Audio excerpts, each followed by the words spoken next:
नमस्कार दोस्तों, स्वागत है आपका मेरे YouTube channel greenery is life में। नमस्कार दोस्तों, फरवरी का महीना चल रहा है और इस समय मौसम परिवर्तन के साथ पेड़ों में भी बसंत के बाद बहार आनी शुरू हो गई है। अधिकांश फलदार पौधों में फ्लावरिंग का ये समय है। वर्गीय पौधों में सभी में फ्लावरिंग शुरू हो चुकी है, जैसा कि आप मेरे नींबू के पेड़ों में देख पा रहे हैं। बहुत ज़बरदस्त फ्लावरिंग आई हुई है, कुछ आ चुकी है, कुछ आ रही है।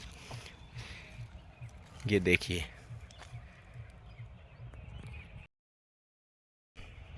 सब पेड़ों में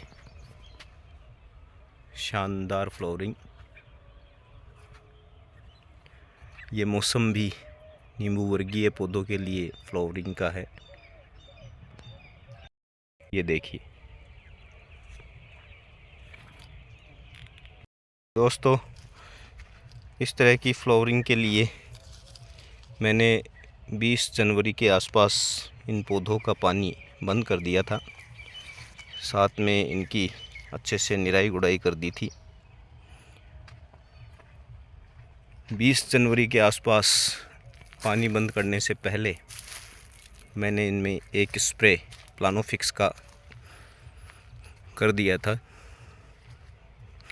जिसके लगभग 15 से 16 दिन बाद जो है वो इसमें कुछ संख्या में फ्लावरिंग शुरू हो गई थी। अब फ्लावरिंग तो अच्छी है, लेकिन इस फ्लावरिंग को फ्रूट्स में कन्वर्ट करने के लिए बहुत सावधानी बरतने की ज़रूरत है, क्योंकि विक्षोभ भी सक्रिय रहते हैं। साथ ही मौसम परिवर्तन के कारण आने वाले मार्च में प्रतिकूल हवाएं भी चलती हैं। उससे पहले ये जो फ्लावर्स हैं ये यदि फ्रूट्स में तब्दील हो जाते हैं और पेड़ों पर बने रहते हैं तो बहुत अच्छा प्रोडक्शन इनसे प्राप्त हो सकता है। तो इस वीडियो में हम बात करेंगे कि अब तक मेरे द्वारा इन पौधों में फ्लावरिंग लाने के लिए और फ्लावरिंग को बचाने के लिए क्या क्या प्रयास किए हैं। देखिए, जैसा कि मैंने आपको बताया, 20 जनवरी के आसपास पानी बंद कर देने से पहले मैंने प्लानोफिक का स्प्रे कर दिया। फिर 15-16 दिन में हल्की सी फ्लावरिंग जब शुरू हो गई थी तो उसके बाद मैंने इनमें कैल्शियम और बोरोन का एक स्प्रे कर दिया था, जो फूलों को प्रेरित भी करता है और साथ में फूलों को झड़ने से बचाता भी है। इससे पहले जब मैंने इनकी निराई गुड़ाई की तो निराई गुड़ाई में इनको अच्छे से देसी खाद दे दिया था, क्योंकि फूलों को फलों में तब्दील होने के समय और साइज़ बनने के समय पोषक पदार्थों की बहुत आवश्यकता होती है।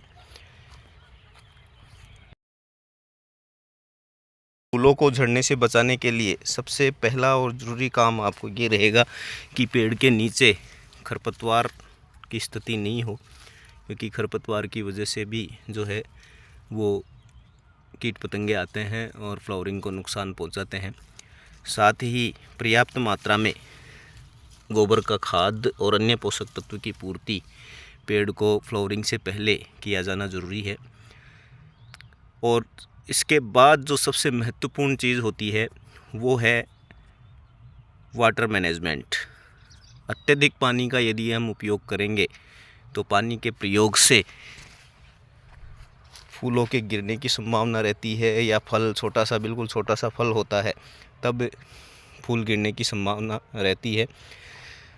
हालांकि कुछ मात्रा में फल ज़रूर गिरेंगे जब छोटे फल होंगे, तो वो कोई चिंता का विषय नहीं है, क्योंकि बम्पर फ्लावरिंग आई हुई है और इसमें यदि आधे से ज़्यादा भी फ्लावरिंग फ्रूट्स में सेट होती है तो बहुत अच्छा प्रोडक्शन इन पेड़ों से प्राप्त हो सकता है। तो पानी की व्यवस्था हमें अच्छे से करनी पड़ेगी, न तो हम पेड़ को सूखा रख सकते हैं और न ही पेड़ में ज़्यादा पानी दे सकते हैं। तो इसमें पानी का दिया जाना ज़रूरी है। तो पहली बात तो हो गई पोषक तत्वों की पूर्ति की। पोषक तत्व की अच्छे से पूर्ति करने के बाद हमें इनमें कम मात्रा में पानी देना चाहिए, हल्की सी नमी बनाए रखनी चाहिए ताकि पौधे को पानी की कमी भी नहीं हो और पौधे में एक्सेस मात्रा में पानी भी नहीं जाए। यदि एक्सेस मात्रा में पानी जाएगा तो फ्लावर ड्रॉपिंग की समस्या जो है वो हमें देखने को मिलेगी। साथ ही मैं इन फूलों को बनाए रखने के लिए और जो और नए फूल आ रहे हैं, ये देखिए इन पेड़ों में और भी नए फूल अभी चालू हैं, काफ़ी मात्रा में आए हुए हैं और कुछ शाखाओं पर और छोटे छोटे फूल आ रहे हैं। ये सभी पेड़ों में ये स्थिति है। इन फूलों को बनाए रखने के लिए और संख्या बढ़ाने के लिए मैं 1-2 दिन में इनमें टाटा बहार का स्प्रे और करूँगा।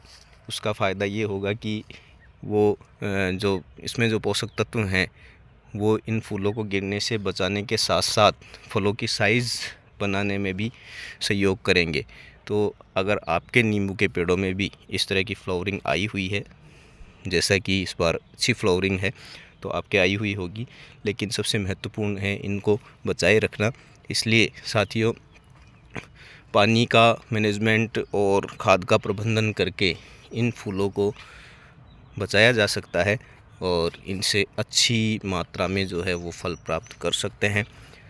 आपको यदि मेरी जानकारी पसंद आई हो तो चैनल को सब्सक्राइब करना ना भूलें। धन्यवाद।